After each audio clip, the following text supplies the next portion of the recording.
Hello, শুভ সকাল বন্ধুরা। আমি দেখো আজকে সকালে উঠেছি আর ঘরটর মুছে টুছে একদম সাফা করে নিলাম। আর এই যে মুছতেছিলামই, তারপরে দেখাইলাম তোমাদের। অনেক দিন ধরে অ্যাকচুয়ালি আমি ভিডিও ব্লগ বানাচ্ছি না বড় করে, তো একটু বড় করে বানালাম আজকে। আর মন্দিরে যাব আজকে, তার জন্য জলদি জলদি মানে ঘরটর মুছে টুছে স্নান করে পুজো টুজে দিয়ে নিলাম। হ্যালো বন্ধুরা, দেখো আমার স্নান করে আমি মেকআপ টেকআপ করে নিলাম। আমাদের যে ডেইলি মেকআপটা, একটু কাজল, একটু লিপস্টিক, আর মেন হইল আমাদের স্মৃতির সিঁদুর। তাই এখন শাড়ি টাড়ি পরে তারপরে যাব মন্দিরে। তাইলে চলো আমি রেডি হয়ে নিই। বাই। হ্যালো গাইস, দেখো আমি রেডি হয়ে নিচ্ছি আর এখন যাব আমি মন্দিরে। দেখো কেমন লাগছে আমাকে একটু কমেন্টস করে বলবা। ঠিক আছে, বাই।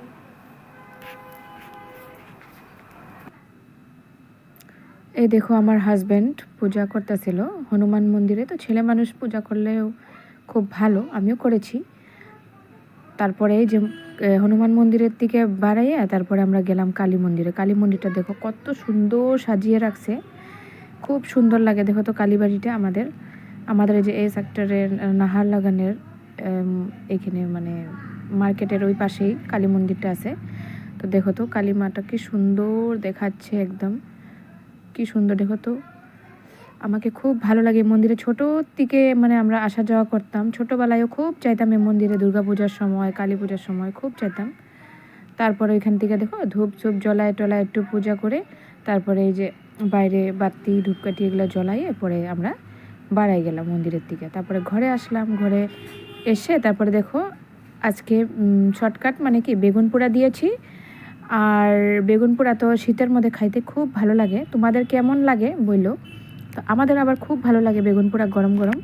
তারপর এটা বানাইছি লাই পাতা দিয়ে ব্রয়লার চিকেন, ওইটার মানে বয়েল করেছি। তো এটাও আবার আমাদের শীতের মধ্যে আমরা খুব খাওয়া হয় আর খুব ভালো লাগে। আর গ্যাস ট্যাস হয় না, মেন হলো এটার জন্য আমি খুব পছন্দ করি। তোমাদের কেমন লাগে বলবা।